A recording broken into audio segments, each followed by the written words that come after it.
Black Clover tá chegando na reta final e cada vez mais a batalha do Lucius contra a humanidade tá ficando mais perto de acontecer. E no meio dessa batalha a gente vai ter cenas dolorosas, dramáticas, que vão fazer a gente chorar, torturar a nossa alma.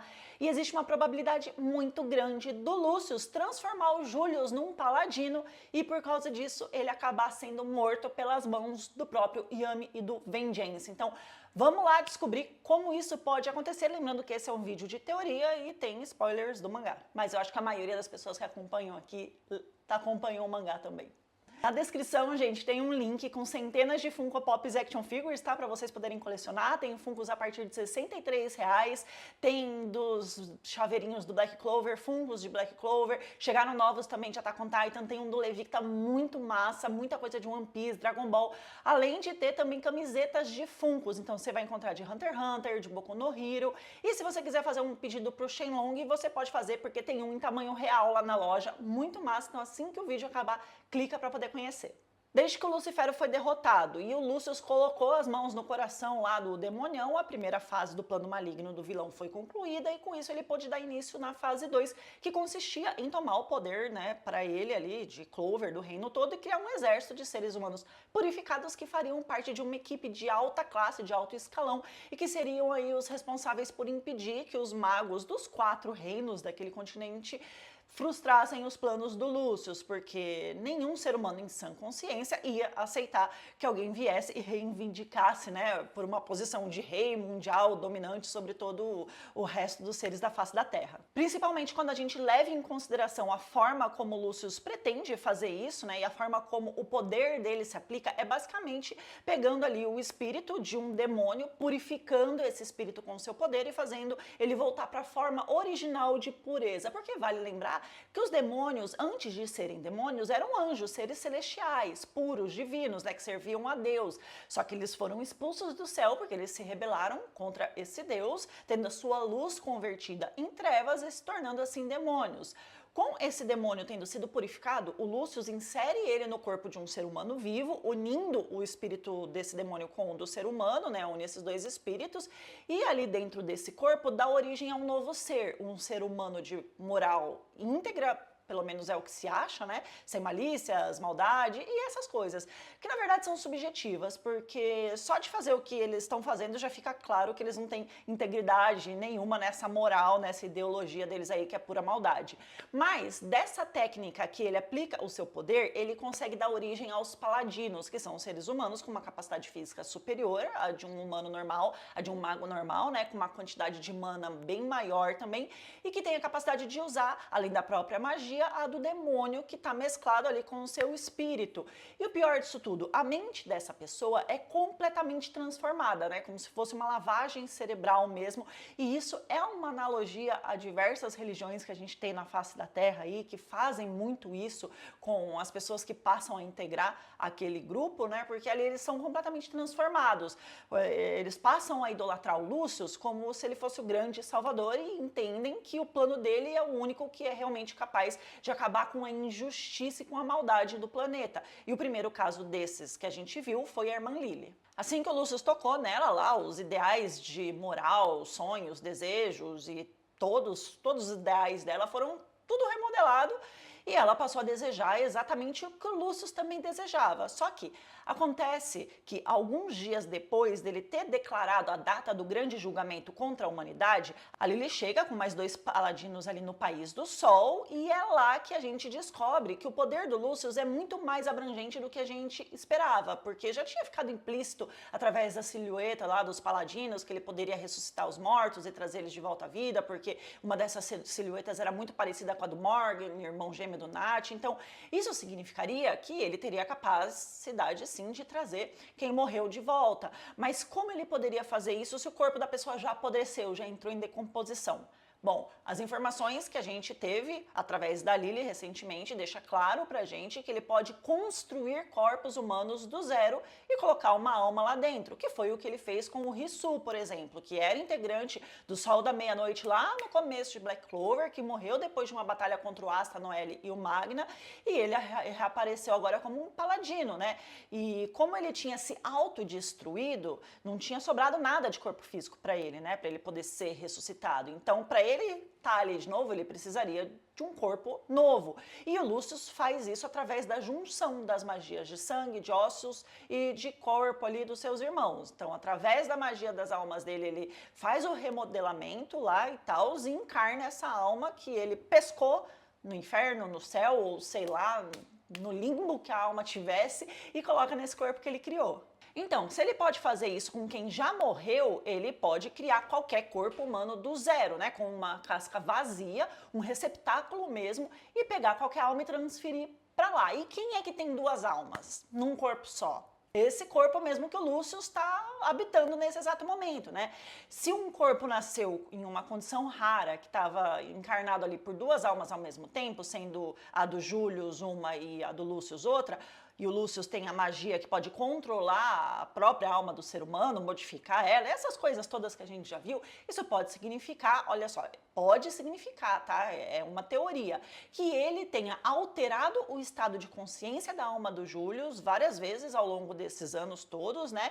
E que ao purificar o espírito ali do Astaró e incorporar dentro daquele corpo que eles dois habitavam, a alma do Július possa ter sido alterada da mesma forma que a da irmã Lily foi, que a do Rissu foi também, né? E que por esse motivo o Július nunca teria tentado impedir o Lúcius, porque ele acreditava que o plano do Lúcius era a única salvação da humanidade, mas que em contrapartida ele também tinha sentimentos verdadeiros, né? De amor, empatia pelas pessoas com quem ele criou laços ali ao longo da vida, exatamente igual a irmã Lily, que ao mesmo tempo que não queria matar o Asta de jeito nenhum e sofria com isso, ela acreditava piamente que era necessário fazer isso, matar o Asta, que era ali um membro praticamente da família dela, para poder realizar ali o ideal maior e que o Lúcio sabia que estava fazendo, né? Que o sacrifício de um resultaria ali na salvação de todo o resto da humanidade. Agora que em breve o Asta vai ser resgatado, mais do que nunca o Lúcio vai precisar da maior parte de quantidade de guerreiros poderosos, porque ele mesmo tem plena consciência que, por mais que ele tenha visto milhares e milhares de possibilidades de futuros diferentes, o futuro não é uma coisa pré-determinada, moldada e sem possibilidade de ser alterada. Qualquer pequeno detalhe pode desencadear uma linha do tempo completamente inesperada, e para evitar que as coisas saiam do controle dele, um dos integrantes dos Paladinos provavelmente vai ser o próprio Július. Isso porque eu acredito que exista uma possibilidade enorme do Lúcius criar um novo receptáculo, um novo corpo, para que a alma do Július, que está ali junto com ele, possa ser inserida. E aí sim, ele se tornar uma das armas secretas nessa guerra entre o Lúcius e a humanidade. Isso significa que o Július vai ser controlado pelo Lúcius? Em parte não, eu acho que, né, não tem como você dizer que não é controlado, porque ele altera o estado de consciência ali da alma, mas a gente viu que ele não controla especificamente a mente das pessoas purificadas, fazendo elas fazerem o que ele quer, né? Na verdade, ele transforma a ideologia da pessoa e ela passa a acreditar e a seguir ele cegamente. Então, basicamente é isso que o Július sempre fez, sempre acreditou e sempre seguiu o plano do Lúcius, e agora, estando num corpo separado, ele vai lutar para poder impedir que os Cavaleiros Mágicos destruam os planos de purificação ali do ser humano e de salvação do planeta. O objetivo do Július sempre foi acabar com a desigualdade, né, o preconceito. Ele sempre deixou muito claro isso e ele sempre lutou por isso. Então, desde o começo, já estava completamente alinhado os pensamentos dele com esse plano do Lúcius. Ele só fingiu muito bem esse tempo todo e agiu de uma forma que todo o plano do Lúcius pudesse ser implementado sem levantar suspeitas. Isso também significa que ele é mau, o Július é mau? Na verdade, não. Eu acho que ele tem o desejo genuíno de fazer o bem e que ele acredita piamente que essa é a forma que vai dar certo, né? A única chance que eles têm é fazer como o Lúcius quer fazer, para poder levar salvação para a humanidade, que sem isso o ser humano nunca vai mudar, ele nunca vai deixar de ser egoísta, nunca vai deixar de ser preconceituoso. Só que, levando em consideração toda a forma de construção de Black Clover até aqui, dá pra gente teorizar também que quem vai impedir o Július, quem vai entrar na batalha com ele, né, para que o Asta possa seguir em frente e ir direto pro Lúcius, é o Yami e o Vengeance. E por que isso? Porque dentre os personagens mais fortes do mangá, eles são as duas figuras que mais foram impactadas pelo Július até hoje, né? Então quem vai, a princípio, tentar convencer ele vai ser os dois. Convencer de que ele não pode fazer isso, que ele tem que desistir, que ele tem que ir contra o Lúcio, e vendo que nada vai mudar, que o Július vai continuar com a mesma opinião, já que ele é um paladino, vai ter que ser eles, né? O que vai trazer uma carga emocional forte para a história, porque vai ser um drama intenso, não só pro Yami e pro Vengeance, mas como pro próprio Lúcio, que obviamente não quer machucar os discípulos dele, né? Mas ele não vai conseguir ir contra todos esses princípios de salvação radical da humanidade que estão enraizadas nele. E vale lembrar que o Tabata traz muito mais batalhas emocionais, né, do que físicas. A gente tem muita batalha física em Black Clover, mas as batalhas emocionais são maiores ainda aqui na trama. Provavelmente, em paralelo, a gente vai ter também o Nat lutando contra o Morgan, que eu sinceramente acho que vai ser o maior drama, o mais intenso de toda a história de Black Clover desde o princípio, e o Asta, nesse momento, vai ter que lidar ali com a própria mãe dele tendo voltado como paladina. Eu acredito que na hora que ele chegar lá no Lucius, ele vai dar de cara com ela do lado dele, também vai ser muito triste. Só que essa é uma história típica shonen em que o personagem principal tem o objetivo de se tornar o grande líder de um grupo, né, de uma nação. Então, simplesmente purificar o Julius e depois ele continuar coexistindo com o reino, mesmo que ele não seja mais o rei mago, porque ele obviamente não aceitaria mais ficar nesse cargo, mas ainda assim ia trazer um conflito narrativo muito grande em relação ao Asta se tornar rei mago.